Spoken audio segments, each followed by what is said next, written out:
پھر اس پر جم ہوگا، اس پر فرشتوں کا نزول ہوگا، نہ کوئی کم کرو نہ سو، خوشیاں والا جنت کی جس کا تم سے وعدہ کیا گیا تھا۔ اللہ کی ربوبیت پر اطمینان جب انسان کو ہو جاتا، میرا اللہ ہے، ربی اللہ، انسان کے لیے نہ کوئی کھٹا نہ کوئی خطرہ نہ کوئی خوف نہ کوئی، جو کچھ ہو رہا ہے کس کے علم سے ہو رہا ہے؟ اللہ کے علم سے۔ اللہ کے علم کے بغیر پتہ تک نہیں ہوتا۔ یہ کوئی اندھا بہرا مادہ نہیں ہے جس سے تجھے خوف ہو، اندھا بہرا چلا رہا ہو اس سے بدلنے کا ہر انسان کو کرنا چاہیے، نہ معلوم اس کو ٹکر مارنا، لیکن نہیں، اس کا اللہ کو چلانے والا ایک سمیع و بصیر خدا ہے۔ وہ جو میرا دوست ہے، میرا ولی ہے، اللہ ولی الذین آمنوا یخرجهم من الظلمات الى النور، اللہ ہے ان کا ولی، ساتھی ہے، پشت پناہ ہے، مددگار ہے، حمایتی ہے۔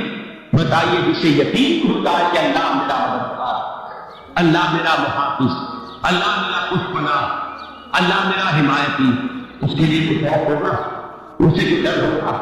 میں مثال دیا کرتا ہوں بہت سارا پنجاب کے دیہات کی، وہ بڑا چوکی ہے اور کوئی غریب کسان ہے، اس غریب کسان کی یہ جانوروں کو ہر وقت اندیشہ ہوگا چوری کا، وہ میری بھینس کھول کر نہ لے جائے، تو میرا بیل کھول کر نہ لے جائے۔ لیکن جس کے بارے میں یہ سب کو معلوم ہو کہ وہ جو بڑا چوکی ہے اس کا دوست ہے، اس کی مچھلیاں پر خوف ہوگا، اس کی بھینس پر ہاتھ ڈالے گا، اسے کوئی اندیشہ ہوگا نہیں، کیوں کہ وہ بڑا چوری بڑا کا یہاں کا سردار جاگیردار، سب کو معلوم ہے وہ میرا دوست ہے، کوئی میرے خلاف اقدام نہیں کر سکتا۔ اس دنیا میں یہ چھوٹی سی بات اگر آپ کے دل کو اطمینان اور سکون کا باعث بن سکتی ہے تو ذرا تصور کیجیے۔ میں نے تصور استعمال کروں گا سر، اس لیے کہ اس کا ہم جس کو کہتے ہیں ادراک اور شعور کر نہیں سکتے، اگر کے ساتھ کر سکتے، اگر یقین ہو کہ اللہ میرا مددگار اور یقین ہو کہ اللہ ہر حال میرے ساتھ ہے، پھر کوئی خوف کس کا خوف؟ کوئی شے اللہ سے طاقتور ہے، کوئی قوت اس سے زیادہ طاقتور ہے، کوئی اس کے علاقے کو بدلنے والا ہے، کوئی اس کی مشیت کے آنے آنے والا ہے۔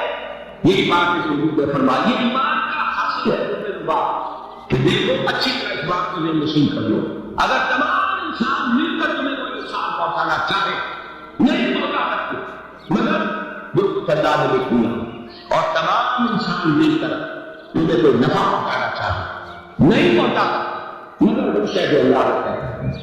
آپ پھر میں کہوں گا تعریف کیجیے، اسے فرض کیجیے، اسے سوچیے، اگر اس حدیث پر ہمارا دل جھکا ہوا ہو تو کسی سے ڈر ہوگا یہ مجھے نقصان نہ پہنچا دے، یہ میری رپورٹ خراب نہ کر دے، یہ میری انکریمنٹ نہ رکوا دے، یہ میرا یہ نہ بنا دے، یہ میرے نقصان نہ پہنچا دے، اس کا خوف، اس کی خوشامد، اس کے لیے جا کر طرح طرح سے اپنی عزت نفس کو دلیل کرنا اس کے سامنے، یہ سب کچھ کیوں کرتا ہے انسان؟ وہ سمجھتا ہے کہ اس کے ہاتھ میں میرا کوئی نفع، اس کے ہاتھ میں میرے لیے کوئی ضرر ہے، یہ مجھے کوئی ضرر پہنچا سکتا ہے، یہ مجھے کوئی نقصان پہنچا سکتا ہے، یہ میرے کوئی کام بنا سکتا ہے، یہ میری کوئی ضرورت پوری کر سکتا ہے۔ اسی کا نام شرک ہے۔ جہاں آپ نے یہ سمجھا کہ غیر اللہ کے اندر کوئی طاقت موجود ہے، وہ شرک ہے۔ مجھے سے تجھ کو امید ہے خدا سے موجود ہے، مجھے بتا تو صحیح اور کافری کیا شرک تو جس پر بھی تمہیں یہ خیال ہے کلمہ ہے، کلمہ تو لا حول ولا قوت الا باللہ، ذرا اس پر دل کو کبھی اگر آپ تصور کریں، دل فرض کریں، دل کھو جائے، کوئی طاقت نہیں۔ یہی بات تھی جو شیخ عبد القادر جیلانی رحمۃ اللہ علیہ نے اپنی وصیت میں اپنے بچے سے کی۔ یاد بھی دینے والے ہیں لیکن حضرت شیخ عبد القادر جیلانی کی وصیت اور تعلیمات کو کتنے لوگ نہیں جانتے ہیں؟ یہ ایک مقامات تک پہنچے، وہ کس چیز کی بنا پر پہنچے؟ انہوں نے جو پیغام دیا وہ کیا تھا؟ اے میرے بچے، جس طریقے سے قرآن مجید میں حضرت لقمان کی نصیحت کر دی گئی ہے، میں کروں گا بالفرض اگر قرآن حضرت عبد القادر جیلانی کے بعد نازل ہوا ہوتا تو شیخ عبد القادر کی یہ نصیحت بھی قرآن میں کر دی، اتنی اونچی نصیحتیں ہیں۔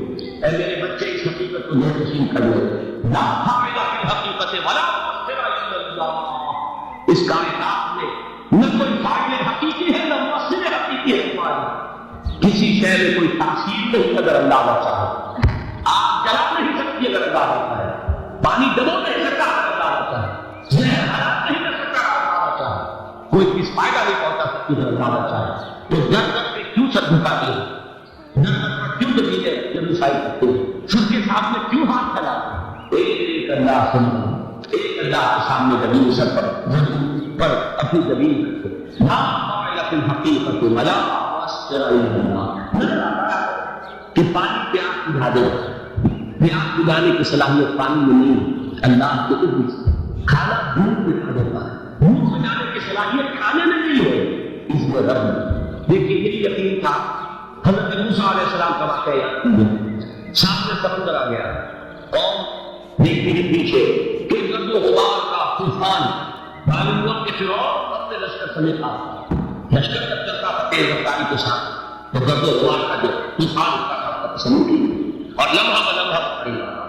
مجھے تو ہم نے کیا کہا، اے موسیٰ انا لمدرکون، اے موسیٰ قرآن مجید میں تو یہاں باتیں نہیں لکھی ہیں، لیکن تورات میں یہ درج ہے کہ بنی اسرائیل نے لڑنے لگے تو ایمان ہو گئے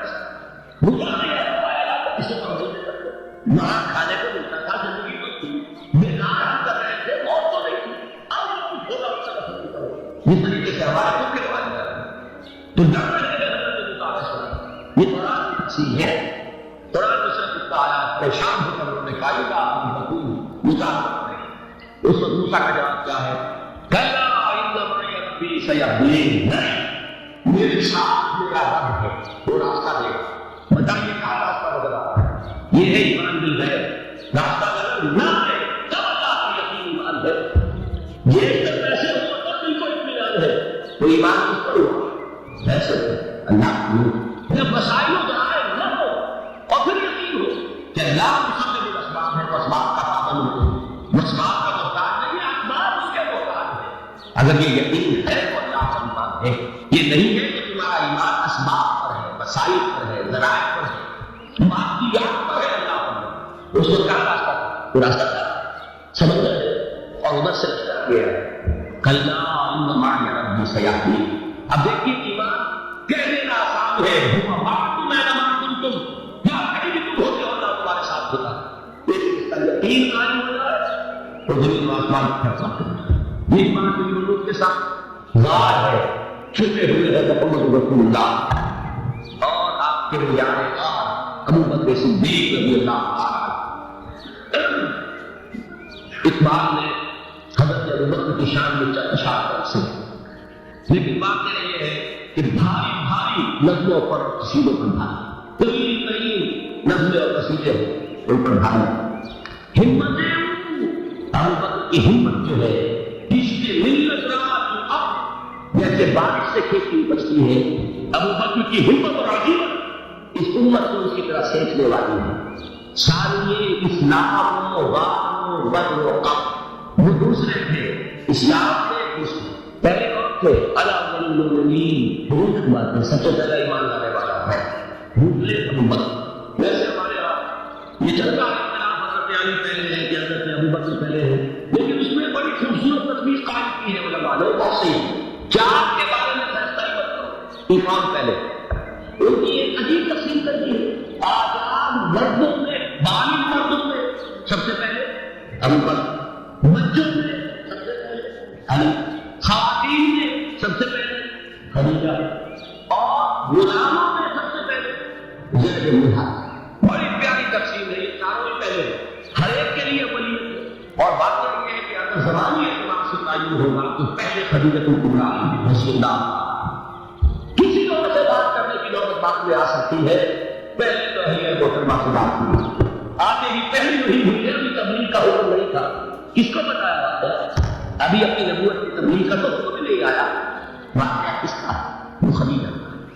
جب کہا ہے کہ مسیح کو اللہ تفصیل مجھے اپنی جان کا اندیشہ ہے، تو کیا جواب دیا خدیجہ رضی اللہ تعالیٰ عنہا؟ وہ صدیقۃ الکبریٰ، صدیقات جو ہے خواتین ان میں چوٹی پر خدیجہ الکبریٰ رضی اللہ تعالیٰ، اور صدیق جو مرد ہے ان میں صدیق اکبر ہے ابو بکر صدیق رضی اللہ عنہ، لیکن صدیقات چوٹی۔ جب حضور نے فرمایا خوشی کو آواز رکھی، کیا فرمایا، کیا عرض کیا، کیسے تسلی دی؟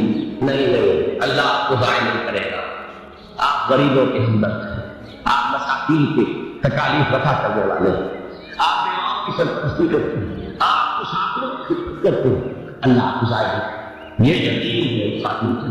خیر کوئی کلیرہ بات ہو جائے گی. میرے دل پر حضرت خدیجہ رضی اللہ تعالیٰ عنہ کی شخصیت کا بڑا گہرا نقش وہ کوئی اور ہی وقت بڑھتا ہوا تو بیان ہوتا. اقبال نے ایک مصرے میں 4 عملیتیں جمع کر دی. ہمت کشتے امت رات اب ثانی اسلام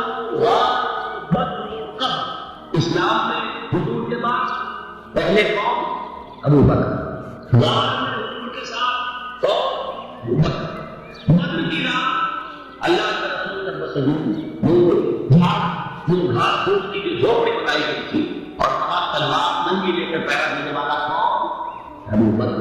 اور اس حجرہ عائشہ ہے محمد کے بعد سب سے پہلے دخل ہونے والا قوم رضی اللہ تعالیٰ عنہ. حضرت ابو بکر بھی حضور کے خیال سے لگ گئے ہیں. آپ کو یاد ہوگا کہ جہاں تک پہلے تمام جتنے سوراخ تھے انہیں بند کیا. ایک سوراخ رہ گیا تھا جس کو بند کرنے کے لیے کپڑا نہیں تھا. وہاں اپنی ایڑی رکھی ہے. تب کہا حضور سے تشریف لائی اور اپنے زانوں پر حضور کو اٹھایا اور وہاں کسی اونچی جانور نے کاٹا.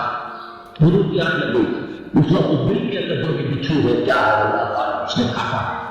اس کی تکلیف کی وجہ سے ابو بکر کی آنکھوں سے آنسو ٹپک گئے. حضور کے چہرے میں بات پر پڑے ہیں کہ حضور کا کہ یاد ہے معاملہ کیا ہے. یہ نہیں الگ بات ہے. مبالغہ ہو جاتا ہے باہر سے نکل کر محمد رسول اللہ کو نہیں پڑتا. ابو بکر کی نسبت ظاہر تھا ختم کر دے جان نکل جا تب سے آئے محمد پڑتا ہے. لیکن جیتے ہی وہ ہے ابو بکر حضور کے خیال سے اس وقت حضور نے پھر اپنا نواب جو لگایا ہے اور اس سے پھر آپ کی تکلیف ختم ہوئی. جیسے خیبر میں علی کی آنکھ ٹوٹ گئی تھی اس کو جو شفا حاصل ہوئی وہ بھی حضور کی آواز حاصل ہوئی. تو بعد اس وقت انہوں نے کہا کہ اے نبی یا رسول اللہ اگر اس وقت ان میں سے کسی نے غیر ارادی طور پر بھی اپنے قدموں کی طرف جھانک دیا ہوگا کیا جواب تھا اللہ کے رسول اللہ تحزن ان اللہ معنا اللہ ہمارے ساتھ ہے.